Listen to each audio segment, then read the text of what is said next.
Good evening. I'm Tiziana Tedesco, and on behalf of the Italian Chamber of Commerce of Ontario and of our Executive Director, Corrado Paina, I would like to welcome you to our second Tutti a Tavola cooking class, sponsored by Fortino's.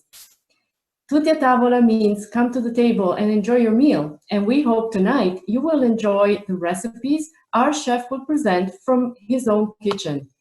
Fortino's is truly a supermarket with a heart, as it shares with us the concept of healthy eating and eating well made easy, helping us combine ingredients of Italian traditional cuisine with locally grown products of excellence of our territory. This aims to promote the philosophy of sustainable groceries from the farm to the table. If you do not have the ingredients you need for tonight's recipe already at home, Fortino's certainly will be able to assist while doing your groceries. We at the Italian Chamber of Commerce of Ontario, and I'm sure all of you attending this evening, are grateful to this incredible team at Fortino's for providing a safe environment for our grocery shopping through the dedication and commitment of the staff in the stores during this difficult time. Tonight, Chef Roberto Fracchioni, professor at the School of Culinary Arts of Centennial College of Toronto, food consultant and brand ambassador for Prosciutto di Parma, is standing by and will shortly show us how to prepare a grilled peach and burrata salad, as well as a caprese salad, two dishes that are fantastic as appetizers and light lunches at any time of the year. When burrata and mozzarella are involved, you know it's going to be good. Be sure to tune in for the events of the upcoming weeks, and Chef Roberto will tell us his secrets for a risotto with asparagus and a juicy steak alla Fiorentina with grilled seasonal vegetables. So bring your passion for cooking and, of course, your appetites. The ICCO has certainly not shied away during these socially distant times, and as such, before we begin tonight's session, I would like to mention a few upcoming events that we have planned. Firstly, we will be hosting the ICCO and Air Canada Cargo Innovation and the Global Supply Chain webinar, which will focus on how to ensure continuous supply chain movement during the COVID-19 pandemic. We hope you will participate in this event this Thursday, May 14th at 10 a.m. On Thursday, May 28th, from 6 p.m. to 7 p.m., we will also present a Dinner for Italy, a fundraising campaign organized by the Italian Embassy in Canada to support the Italian Red Cross COVID-19 preparedness and response activities. Follow our social media and visit our website for more details. At the end of the program this evening, we encourage you all to share your pictures of tonight's dish via social media and send us your questions at any time during the class through the chat, which will be collected and redirected to our chef. Before starting with the program, we would like to show you some images of Italy, which we hope you will be able to experience directly and safely soon again. Enjoy the class and buon appetito.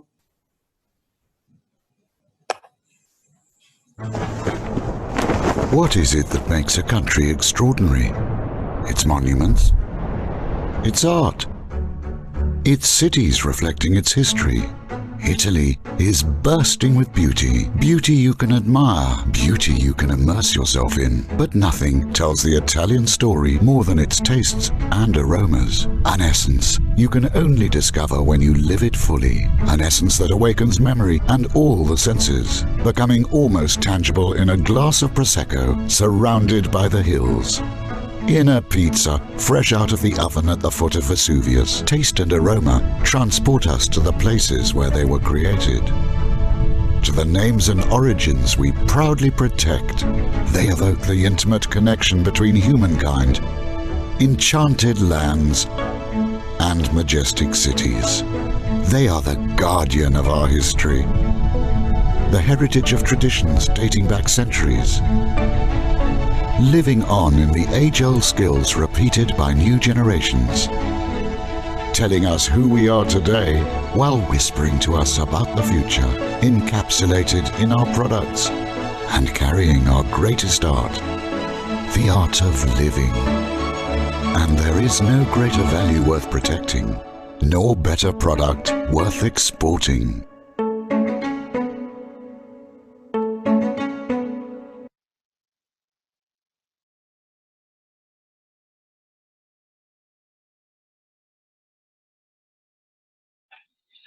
Hi. Welcome, everyone. My name is Roberto Fracchioni, and I'm going to guide you through a couple simple salads today. So before I forget, thank you to Fortino's, not just for the wonderful product, but for the shopping experience. I said this week, and I went back again this week to get some products. And I just have to say thank you for making the experience so comfortable and so safe. And such a wonderful experience in this time where we're just nervous about absolutely everything. So thank you. I hope somebody is watching so that my thank you isn't wasted.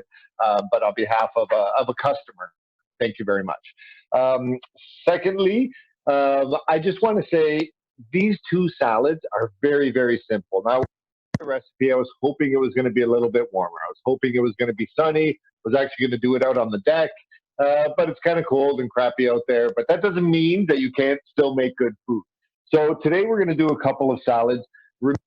Salads for when it's super hot in the middle of summer and you have to throw together something really quick. These dishes are very, very quick. That's why I'm talking so much already. So I'm going to get started. There's that we have to cook. That's it. And they're even optional. First salad that we're going to do is the Caprese salad. So we all know the Caprese salad. A little slice of tomato with a slice of cheese and a little bit of basil and drizzle of balsamic. You can do that if you want. It's very simple. It's very quick. But I'm going to show you how to just make it a little bit nicer. So we're going to start with a little bit of bread. Now, if any of you are following the recipe that I said, I did on there because I didn't think about it. But honestly, when I went to Fortino's to go buy the product, I walked past the Pane Fresco station where they have all the fresh bread, and I caught this amazing whiff of fresh bread. So I just walked over there. Wonderful focaccia. So you can tell there's a big piece missing already because, I got it yesterday and I couldn't let it sit around. The smell just kept bringing me over to it. So I've been snacking on it, I'm going to admit. That's what bread is for. So we're going to make a few little pieces of bread just for the Caprese salad. So what we're going to do, take our loaf of bread and just start tearing pieces out of it. Okay? Don't need a knife. Tearing little pieces out of it. Now, the idea here is that they're not too giant. You don't want pieces that, you have to cut 2 or 3 or 4 or 5 times to get it into your mouth. Nice pieces that can fit into your mouth, that can fit on a fork without wrestling. You don't want to have to take a piece of bread and try and wrestle it into your mouth. You just want them nice and small so that they easily can be manipulated by your and get into your stomach where it belongs. Once we have them, once we have them torn up into little pieces, we're just going to drizzle it with a little bit of oil. Now, if you're using bread that's flavored, if it's just like a regular ciabatta or something, you can throw a little bit of salt and pepper on here. This bread already has a ton of flavor in it with the herbs, so I'm not going to add any salt. I'm just going to add olive oil. I don't know if you can see that, a little bit of olive oil on there, and that's done. That's it. That's step one for the salad. The second thing that we're going to do, sorry, I just have to run is grab a few pieces of prosciutto. So I often cook with prosciutto, not just because I'm, the Canadian brand ambassador for prosciutto di Parma, but because of the stuff. I really love prosciutto, but we're going to cook this. We're going to do this a little bit differently than you may have seen it generally enjoyed. So little short pieces. These are from sort of the top of the prosciutto. When in grocery stores, in markets, generally, once the prosciutto gets a little bit too small, it doesn't get sliced at the counter anymore. I'll show you what I'm talking about. It's hard to explain. When you get the little tip of it, so this is, normally the prosciutto would be a big, huge leg. once you get up here, people will stop slicing it at the counter because it gets a little bit tough up here.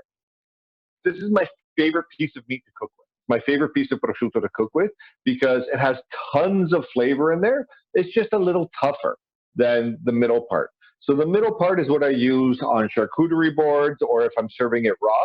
But if I'm cooking with it, you can go to the grocery and you usually see these backpacked and just sort of sold separately in little chunks like this. And it's a great ingredient to have in your fridge. I dice it up. I use it in pasta sauces. I use it any place that you would normally use bacon or pancetta. Or I will use the prosciutto. So all we do is we throw our little slivers of prosciutto onto a little, I mean, I'm using a pie plate, but you can use a roasting pan with a little piece of parchment paper, and we fire that in the oven. So bread and our prosciutto in the oven. So the oven's at about 350 degrees. And we just want to put it in so that the bread picks up a tiny bit of color. You still want it soft on the inside, especially a really nice focaccia like this. You don't want them hard. You don't want them to be croutons. You just want them lightly toasted on the outside, but still kind of soft and chewy on the inside. So now everything that we have to cook is cooking. And I'm doing 2 salads. Super easy. Next thing we're going to do is we're going to start prepping our tomatoes. So like I said, quite often when you see this salad, it's just big circles of tomatoes that are, and it's kind of boring. Like really, it's kind of boring. And it doesn't take much to make it a little bit nicer. First thing you want to do is go and get a whole bunch of different tomatoes. Okay? And I'm just pouring them all over. Get as many different colors and as many different shapes as you can find. So some Romas, these are some good Canadian heirloom tomatoes. These little tiny guys at Fortino's, I've never seen them this tiny. They're pretty awesome. And then some other little small cherry size heirloom varieties of different colors. So what we're going to do is we're just going to cut them up, but we're not going to cut them into little circles. We're going to cut them into all different shapes so that there's more texture. There's more, how do I explain it? More color. It's a little more alive when it's on your plate. The big guys, we're just going to cut them into little wedges. I don't know if you guys can see me. Oh, no, I'm hiding behind the olive oil. Sorry. So we just these, take out the cores without cutting yourself, if I can. And then these ones we're just going to cut into little wedges. Little is the key word here. I have this thing about wrestling with my salad. I don't like having to sit there and cut and cut and cut and eat and cut and eat. I don't. It's just me. So when I make a salad, I like to try and make everything, fit onto a fork. So small little wedges of the tomatoes. Okay. And we're going to use all the different tomatoes that we have, all the different colors, and that way when we assemble the salad, it just looks a lot more interesting. You can do it the old school way with the wedges, like the little, wagon wheels of tomatoes and wagon wheels of cheese. There's nothing wrong with that, but it really doesn't take much to make it look a lot nicer. Beautiful. So the Romas, we're going to cut into little wedges as well. Oh yeah, these are gorgeous. Now, right now, people don't think that it's tomato season. Right now, tomatoes, this early in the year. But we're really blessed here in Canada, especially here in Southern Ontario, because we have so many hothouses, so many greenhouses that are producing wonderful, wonderful products all year round. So, Anna said earlier, this is a summer dish. It really is. But you can have this anytime that you want. So we're going to take a few of these little guys here. And now we have all of our tomatoes cut. And so I'm going to just lay these all out. I like doing this just so that I can see what I'm working with. It's kind of like putting like a painter getting his colors onto his palette, ready to paint. Just what I do. You don't have to. Throw it in a bowl, mix it up. Really doesn't matter. Once our tomatoes are done, I'm going to take our buffalo mozzarella and I'm just going to take it out of the liquid. Don't take your buffalo mozzarella out of your liquid until you're ready to cut it. I've seen people take this out of the liquid and then like pat it, leave it on a plate for half an hour while they're getting ready to cook the plate. Don't do that. It dries out quite a bit. It's shipped in the liquid for a reason. It's packed in the liquid for a reason. Leave it in, please. Do yourself a favor. Now, like I said, generally when you go to a restaurant, you get this and it's just cut into these little, circles. Yeah, you can do that if you want. But what I'm going to do, just like the bread, I'm going to tear off little stringy pieces. To me, it just looks a little cooler, and it kind of reminds me of hanging out with my family in Italy when, you just want to throw something quick together. You don't really take too much time. So we just kind of grab with our fingers, tear stuff apart. It works. The plate in the end, I hope, will look pretty. So I'm going to use that, put that back in. And I don't know if you noticed, I put the mozzarella back into the same liquid. Again, if you don't use it all, don't leave it out on a table. Don't try and wrap it in saran wrap and put it back in your fridge. Just put it right back into the liquid. It'll hold up a lot better in the liquid. So that's all our prep. Pretty easy. So I'm going to go check our bread. It should be pretty. It doesn't take very long at all. Okay. That looks all right. All right. So I'm back. So our bread is nice and hot.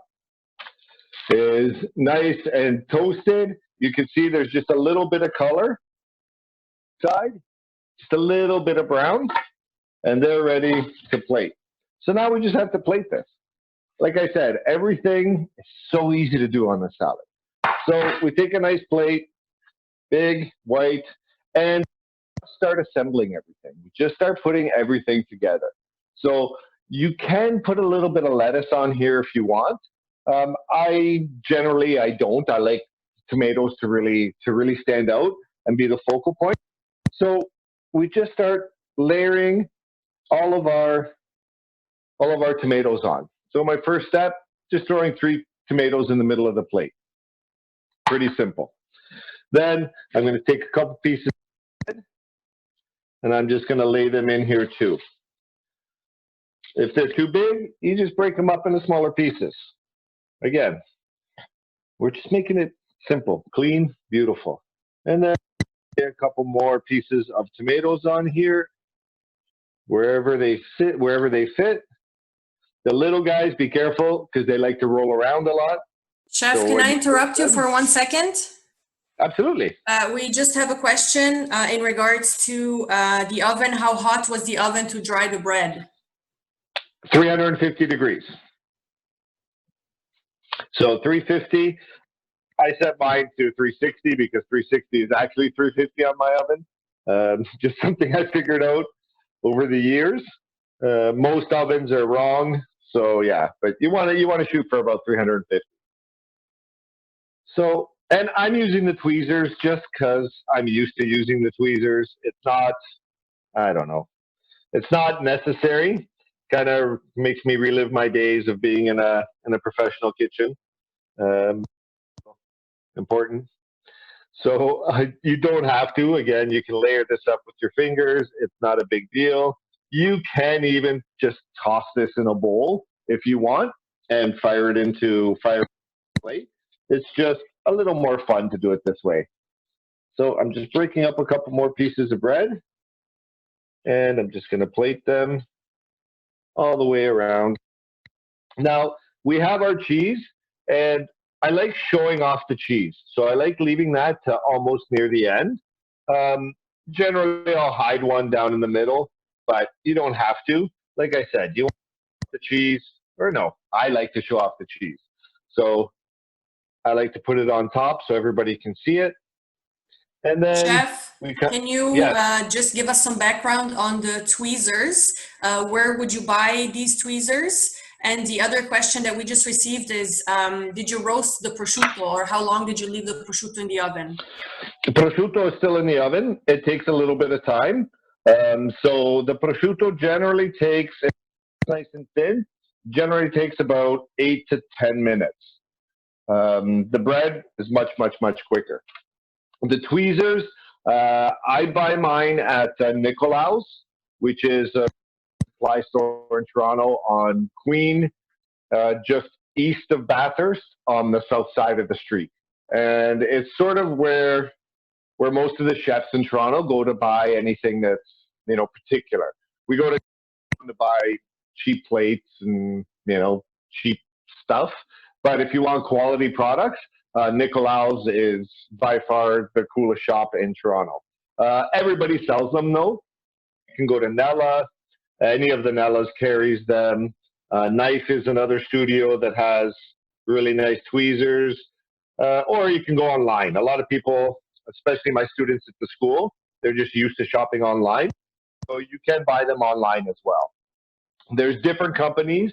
There's really, really cheap ones. If you see them for like under $10, don't buy them because they're made with very inferior quality steel, and they're guaranteed very, very, very quickly.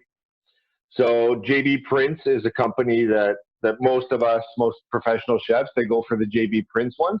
They're a little bit more money, but they're one piece, like they're machined out of metal as opposed to two pieces of metal that are sort of fused together. So when you do buy them, you just want to look right up here at the top where the two pieces of metal come together. If you see a line in there, that means that it's been two pieces that have been pressed. They'll last you probably 5 years that way, but eventually they'll break. Especially if you put them in the dishwasher, they'll break there. Whereas if you get the one-piece ones, they'll last you. I've had pairs that are 15 years old all day, every day, or I used to use them all day, every day in professional restaurants. So they hold up much, much better. Okay, so now I just took a few leaves of basil and I jammed them in there. This is how, you know, fine dining restaurants plate their salad. It's a composed salad, which means you put it all together. So once you have all of your ingredients kind of all together, stuck in there, ratio, generally I do 1 leaf of basil for every quarter tomato. So for a quarter of a large tomato, I will use 1 leaf. Not a giant leaf, like not these giant ones up on the top, but sort of a smaller leaf. That's just basically the rule of thumb. But it's cooking. If you really like basil, use more basil. Not the end of the world. You do what you want. It's all. And chef, since you're explaining about the tomatoes, could you just give us some background on how to choose a great tasting tomato? Oh boy. We have one viewer that commented they often look good, but they have no taste. So could you tell us your secrets on choosing the good tomatoes? My choosing a good tomato is you look at the blush. So I cut all the red ones.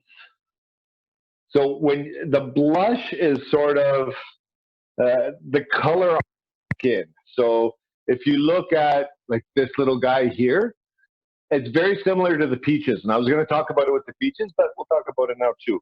You want to look right around the stem, right around where the stem is a tomato or the peach or the apricot or whatever happens to be. The color that is right around the stem tells you how ripe it was when it was picked. And this is the problem. Here with our supply chain, the way it works, a lot of our fruit and vegetables are picked underripe because during the transportation, during the warehousing and the stocking, the fruit continues to ripen. So by force, everybody picks their products a little bit green. Not everybody. A lot of people pick their products green. But the outside color of a tomato will change as it rots. We won't call it ripening because once it's off the vine, it stops ripening. It just starts to rot. It's a controlled rot.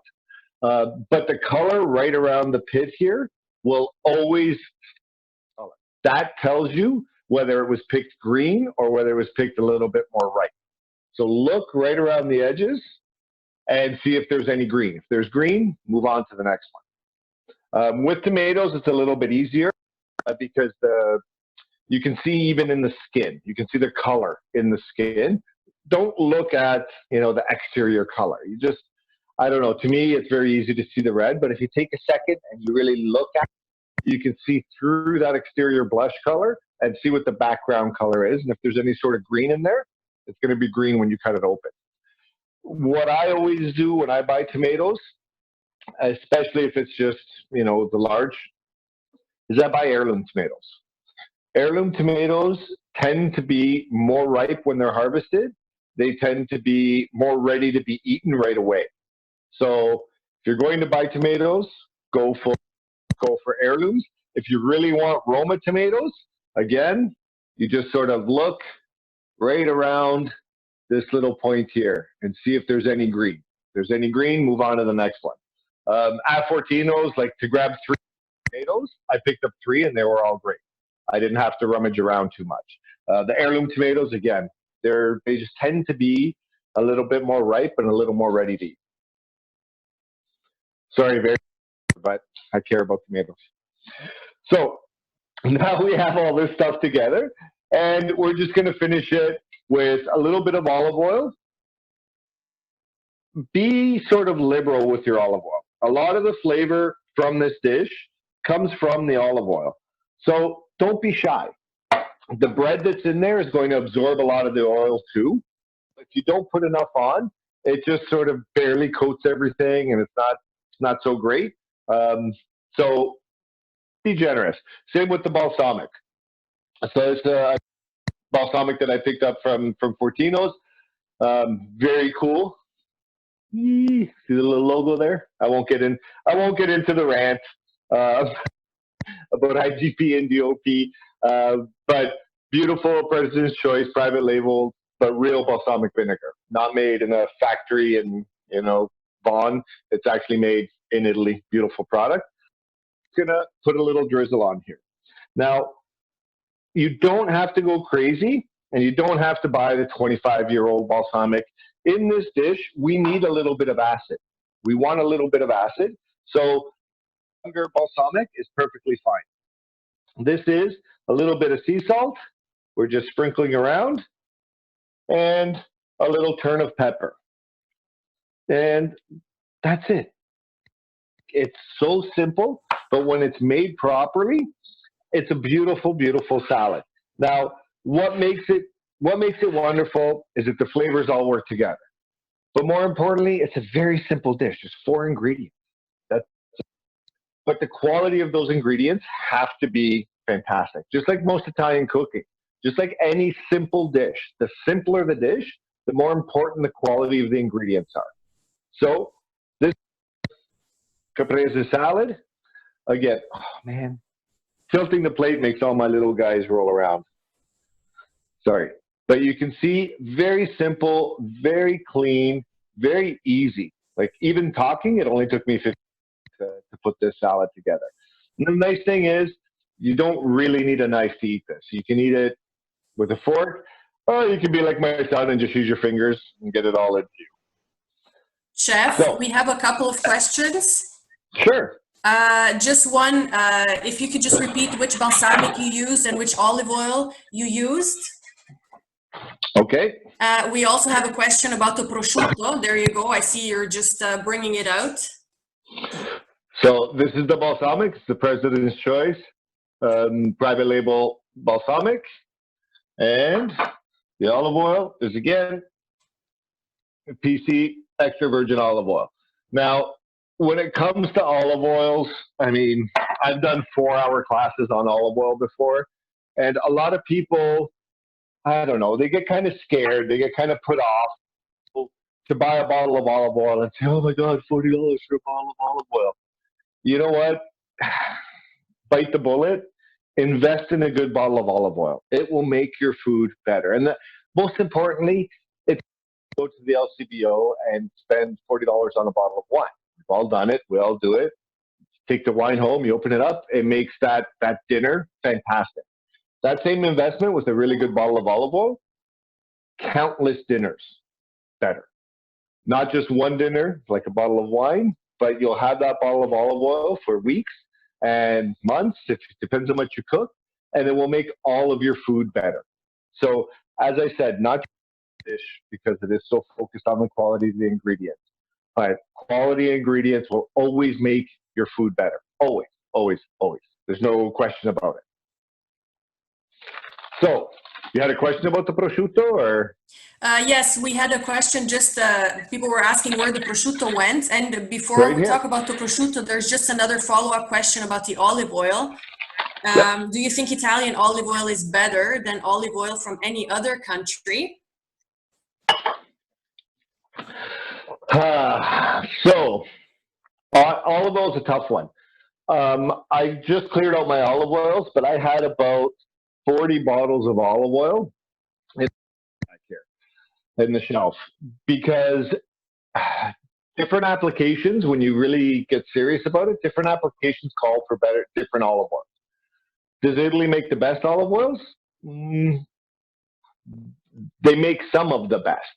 They really do. 99% of my olive oils are Italian.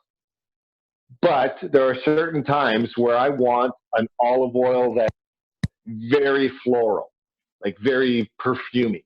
So there are certain countries that do perfumey olive oils a little bit better. Sometimes I want them really dark and really heavy and really olive. And there are certain countries that really well too.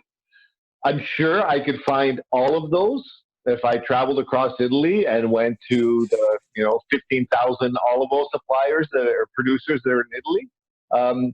But I've sort of become brand, which is just like wine, olive oil. Each producer kind of does their own thing and does it well. But just like wine, some years the olive harvest is great. Some years the olive harvest isn't so great.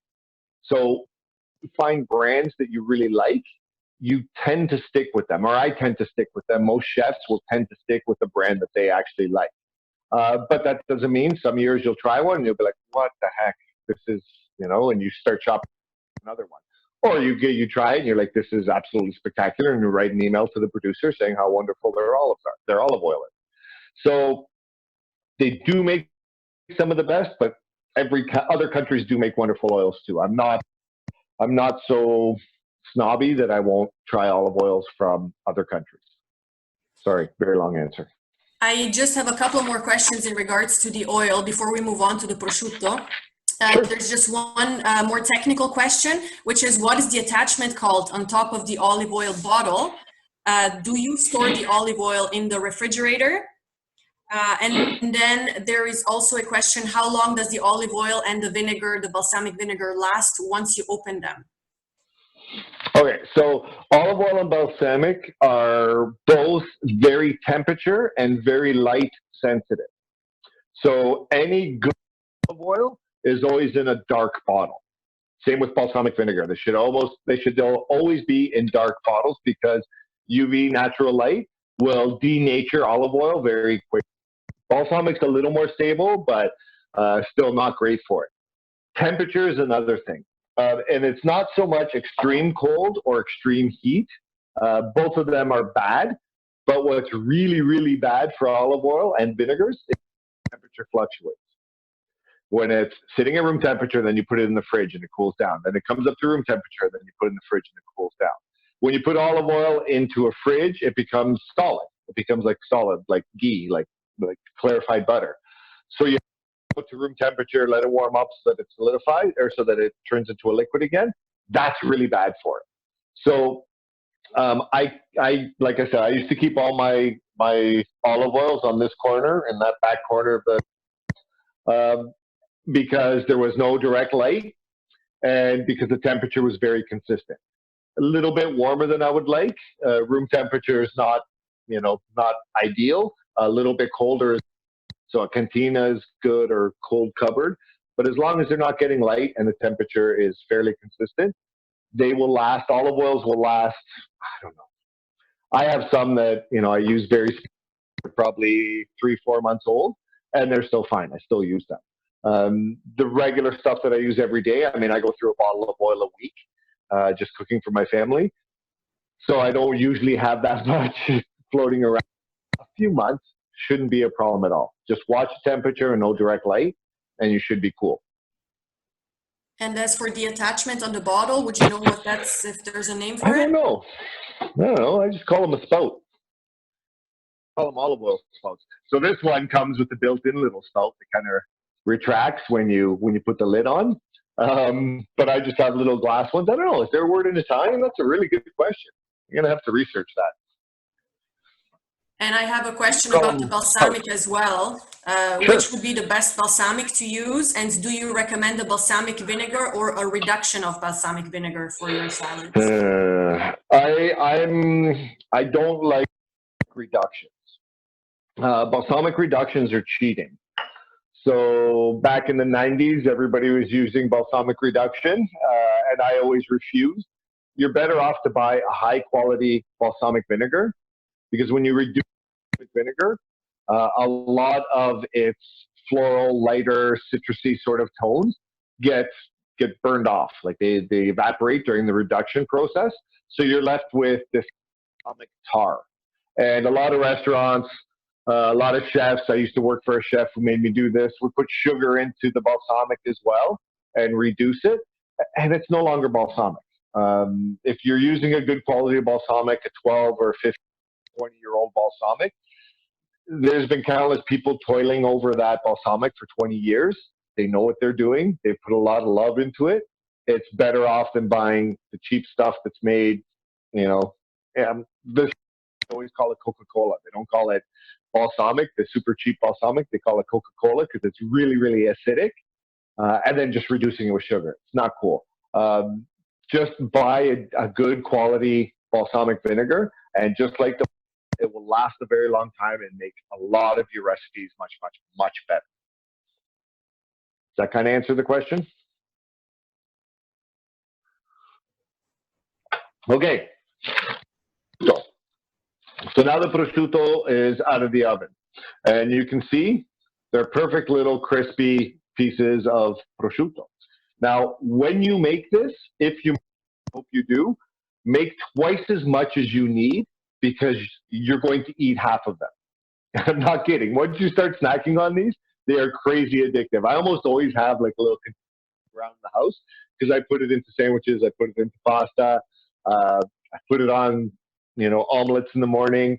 It's just a wonderful little treat to have kicking around, but you eat twice as much as you need. In the restaurants, when I used to do this for a garnish, if I had it on a salad or a plate, I would have to put it in the oven, take it out of the oven, and then go hide it somewhere in the restaurant, or else all the cooks would eat them.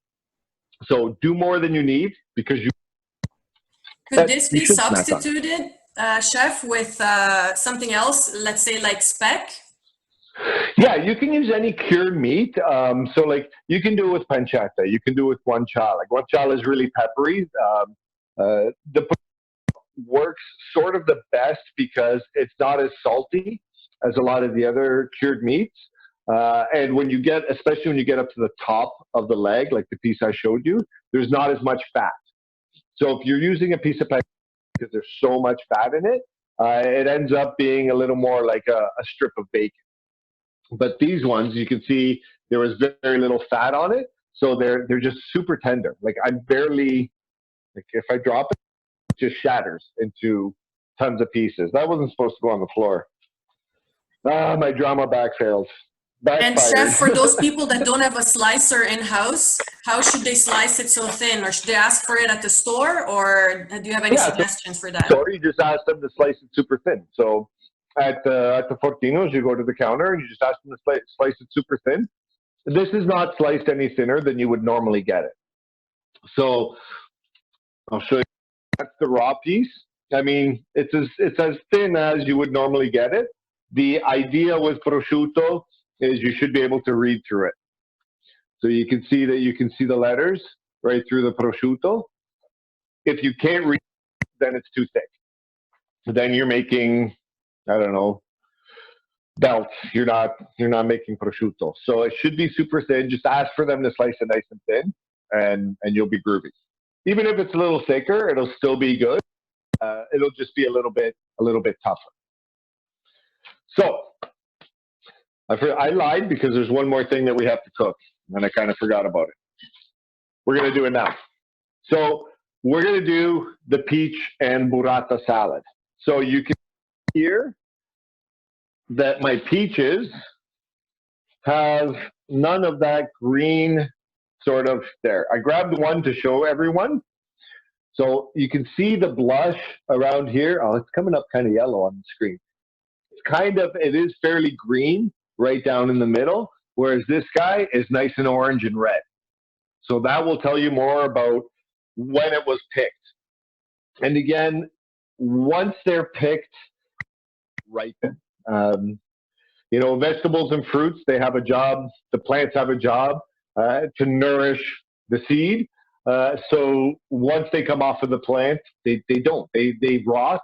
They will rot slowly, and it'll get sweeter, of course. It'll get softer, but it's not ripening. Ripening is something that God does with the plant and the sun and the water and everything else. But on your window ledge, that's not ripening. So we're going to cut our peaches. Now, when you're cutting peaches, my first step is always just like an avocado. You just sort of go in around the top and you roll your knife around the peach. What you have to be careful, when you're doing that, the pits often are split. So see that one right there? See how the pit is split on both sides? So if you're pushing too hard, when you go in, you're going to go right through the pit. If you hit the crack in the pit, you're going to go right through. You're going to cut your hand pretty nasty. So just delicately and roll your knife around so that the peach comes off. If it splits in half, take a set of measuring spoons and we can dig our peach pit out. Don't try to dig it out with your finger. I've seen in my life in restaurants, I don't know how many times I have seen a cook who goes a peach splits like this, and they'll just try and grab the pit with their finger and pull the pit out, and the little pointy part of the pit goes right through their fingernail and breaks off, and 2 days later their thumb is swollen up like this, and they try and tell me that they can't work because their thumb is all infected. So don't do it. Just use this, scoop it out. You can use a melon baller if you want to, but everybody's got measuring cups. You can always use a regular spoon too, and we just dig our pit out. Once we have this in half, we're just going to cut this into 4 or 5 pieces per half, and we're cutting it into little crescents. Now, to cook this, it's very simple. Ideally, I was going to grill them on the barbecue, but it's been kind of threatening rain all day and it's kind of nasty out there. So instead of using the barbecue, I'm going to use a grill. So we're going to move over to the stove now. I'm going to have to move the camera, so I'm sorry about this. Hopefully you don't get dizzy.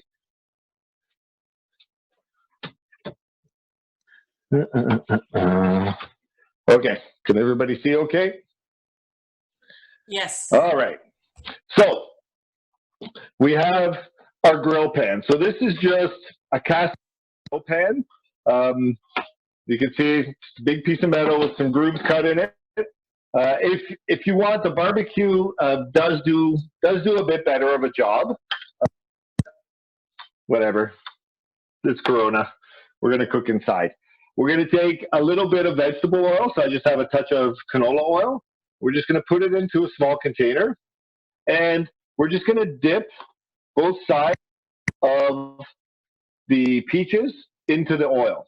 Not a lot. You don't want a ton of oil, and we put it onto the grill pan. Now, there is one, when you do it outside on the barbecue, you get like nice big fat grill marks. The grill pan does much more delicate, tiny little grill marks. Doesn't get as much, doesn't develop as much flavor, when you do it in the grill pan. But again, we're inside. The nice thing is when you do it in a grill pan, this is a moist heat method of cooking, whereas a barbecue is a dry heat method. Barbecue is super hot air being blasted at whatever it is that you're cooking. Meats, pieces of fish, vegetables, they can hold up fairly well to that. But delicate things like pieces of fruit tend to dry out a bit when you're doing it on the barbecue. So if you're doing it on the barbecue, you have to sort of be careful. Don't leave it on too long. Don't leave it on the barbecue for too long, or else they will. So, is there an alternative to the pan or the barbecue? If you don't have the barbecue set up, or if you don't have a pan ready, can you prepare them in any other way? Yeah, you can sear them as well. You don't get the nice little marks, like you don't get the little hash marks, but it'll work. The idea here is that we're just getting a bit of flavor into our peaches. So if you want, you can just get a regular pan, get it fairly warm, and just put them in there just to get a little bit of black color on it. So this is on really low. Like I only have this on number 2 since before we started the class. So I know it's nice and hot. And we just rotate it. On the recipe, you'll see that I mentioned to keep the peaches cold. And it's important that you keep the peaches cold. I kind of cheating, and I did it without the peaches being too cold. Generally, I'll cut them and put them right back in the fridge until I'm ready to start cooking. The reason is they'll be less likely to stick if they're cold. So if your pan is nice and hot and your peaches are nice and cold, they won't stick at all. That's what it does. It sort of prevents the sticking a little bit. But if your pan is hot, peaches cold, you won't have any problems. You can see these aren't sticking at all. If you do go to do these either in a grill pan or in a frying pan, and they are sticking, chances are you just need to leave them alone a little bit. Generally, when you're cooking anything in a pan or in a barbecue, when you're if it doesn't want to come off of the cooking surface, it's because it's not ready to. It's not cooked. So you take a deep breath, have a sip of wine, relax, and then try it again, and you'll see that they'll come off much, much, much quicker and much easier. So you can see I'm just taking these and rotating them. The rotation is about 60 degrees so that we get those nice marks. That's what and those on the barbecue, would you leave are. the barbecue open, obviously, to do this? Yeah, it only takes seconds. So absolutely leave it open. Generally, you would just get nice and hot. So turn up your barbecue on high until the grills are really hot. But then once the grills are hot, turn your heat right down to low, because it's the temperature of the grills, the actual bars, that are doing the cooking. You don't want a ton of that super hot air blowing at it, or else they'll start to get really mushy and start to get really funky. So now we take our peaches off. You don't want them mushy. You don't want them to be falling apart. You just want the grill marks on there to give them the flavor that we're after. So from here, we just fire this back into the fridge so that they're cold, and this step can be done well in advance. You don't want to do it the day before, but you can do it, a few hours before, no problem at all. Sorry, now we're back. Is there any other fruits that you could use instead of peaches for this salad? I've done this with apricots, I've done it with nectarines, I've done it with plums. Anything that's kind of sweet but has a bit of acidity, a bit of a tang. If they're too sweet, and the whole dish just becomes a little bit cloyy, like a little bit too much like dessert. So one last thing that we have to prep while our peaches are cooling down is just tiny little olives. So you want to look for little piccioline olives, something that's really, really sweet. These guys are lechinos, just small and sweet and black. And all we want to do to pit them, just squeeze them with your fingers. You can, I mean, I've seen chefs where, you know, you take your knife and you smash your knife on top of the cutting board. You can do that if you want. But with your fingers, if you just sort of pinch them with your fingers, the pits fall right out. I find that when I do it this way, I'm less likely to miss a pit. And very few things as bad as eating a nice, beautiful salad with nice, soft burrata, nice, soft grilled peaches, and then you bite into this giant pit and break your tooth. Not a good time. So I'm going to pit a few of these. Chef, could you also just, in regards to the fruit, we have a couple of questions. Can you use mango or cantaloupe? Cantaloupe works really well. It's very sweet. So if I were to use cantaloupe, I'd add a little bit more acid to the dish. So I would use not only balsamic vinegar, but I would use either like a splash of white wine vinegar, or I would use like a very young balsamic vinegar just to get a little more acid in there, or else cantaloupe's very sweet. Mango, I have grilled mango lots of times, but the flavor profile is very different. So with a mango, you get much more exotic kind of flavors.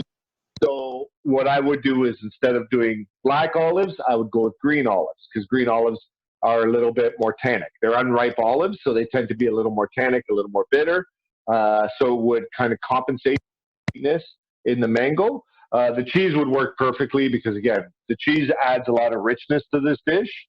So you could absolutely use the same cheese, but I would kind of tweak some of the other ingredients that go into it.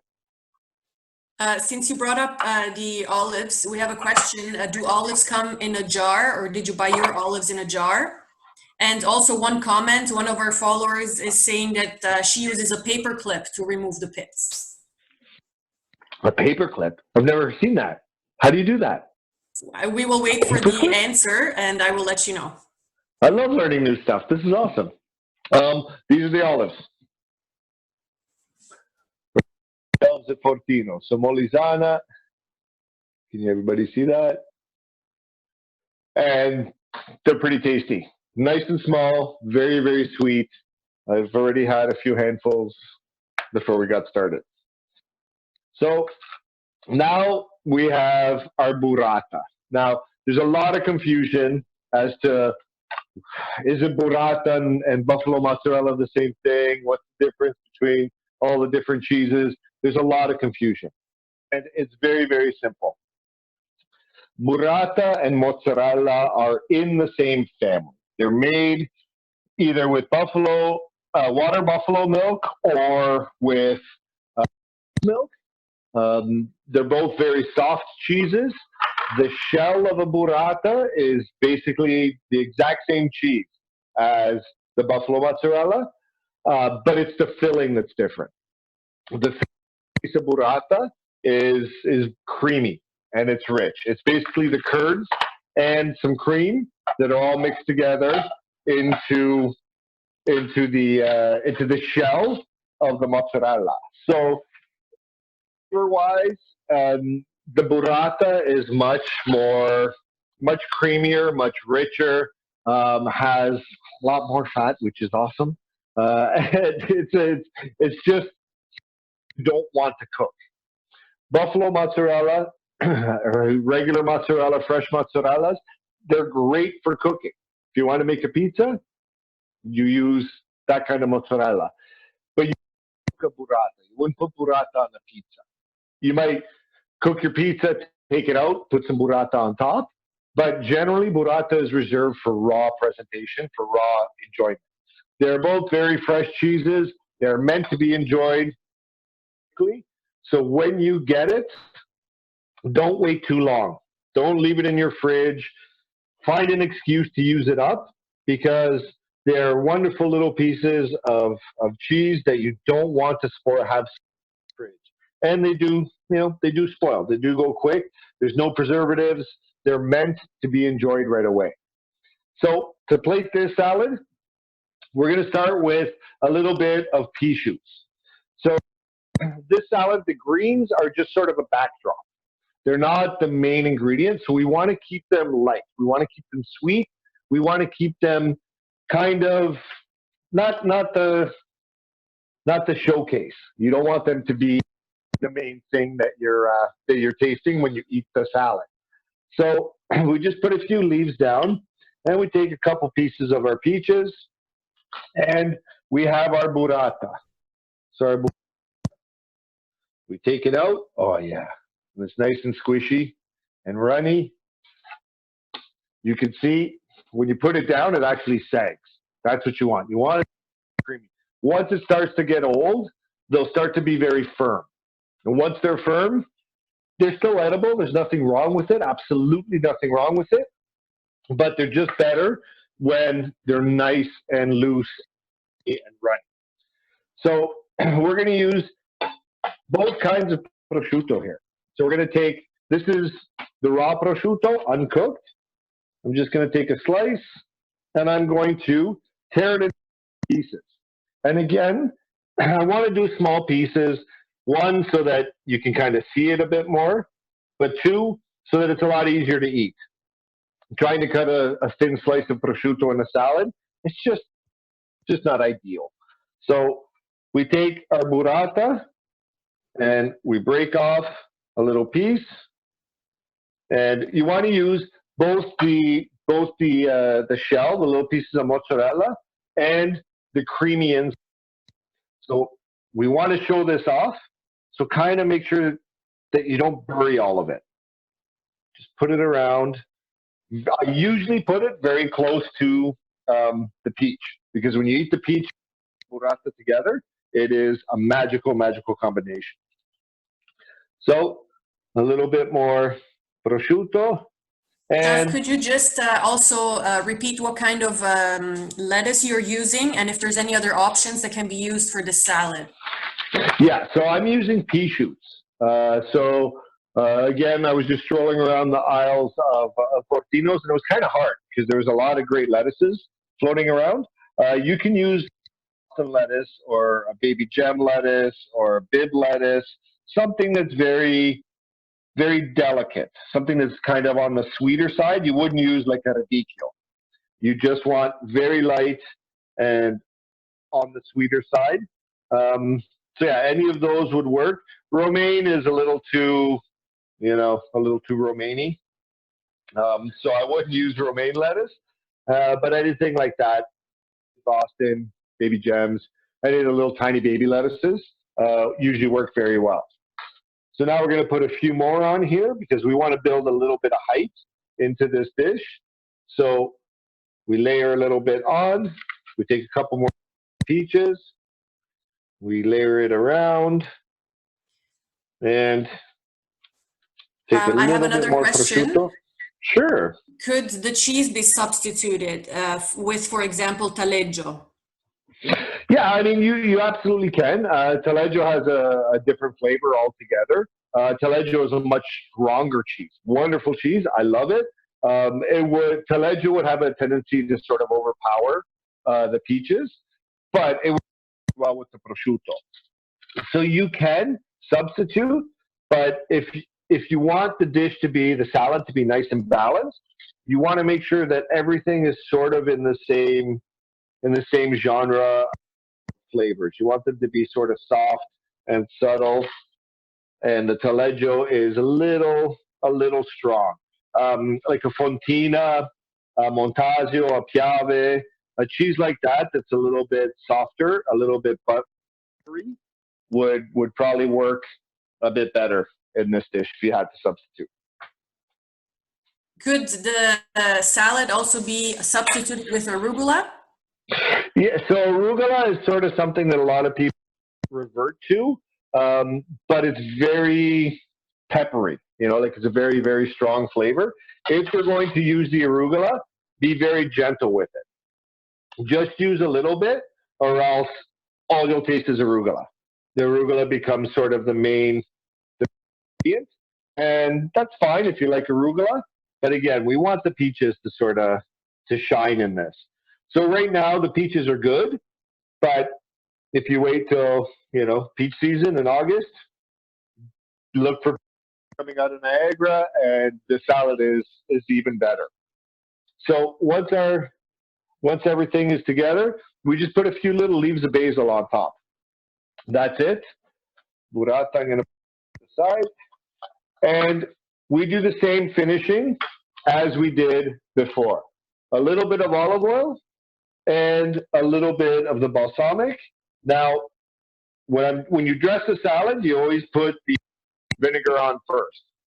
If you're going to dress the salad, you put the vinegar on because the vinegar hits the greens and it will actually stick to your lettuces. On this salad, I'm doing the oil first because I want the balsamic to run off. I want the balsamic to hit the plate. I want it to sort of pool on the bottom a little bit. So I'm going to start with the olive oil, and I'm going to do a little drizzle around the outside so that you can actually see it. You want to be able to see the beautiful ingredients. We take our balsamic, and sometimes I'll do this with the white balsamic, just if I really want to keep the bright colors shining through. But a couple little drops of balsamic, and then our salt and our pepper.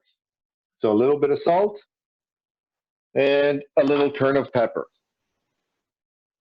The hard part here is not getting pepper flakes all over your plate, but that's why we wait. So the only thing missing here is our little sliver of crispy prosciutto. So see, now I'm down to 2.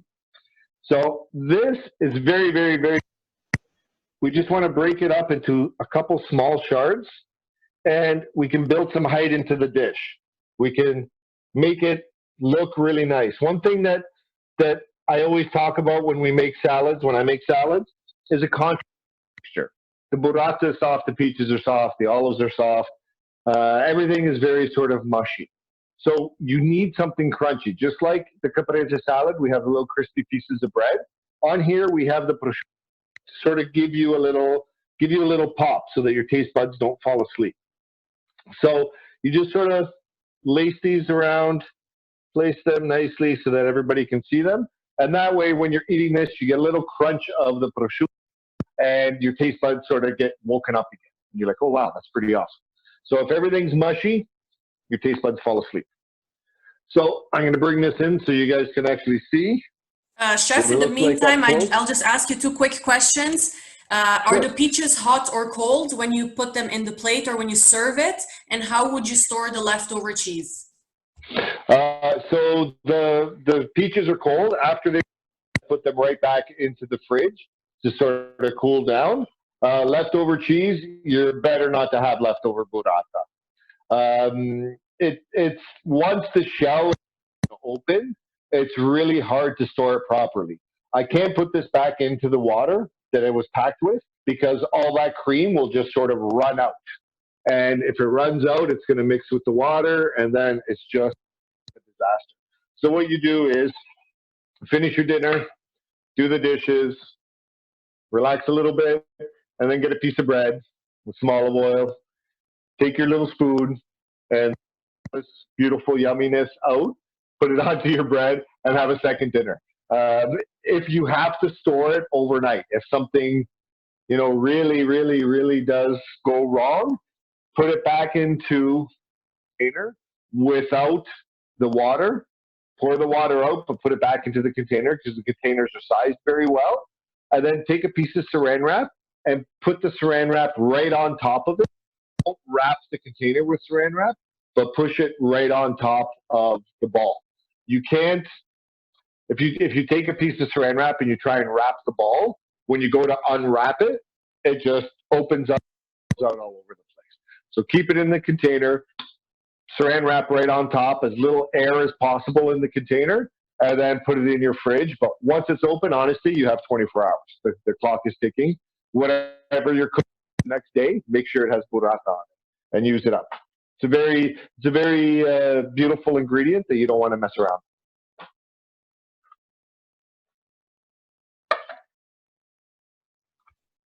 We have just one quick follow-up question. If you can quickly just say which wine you would pair with the salad.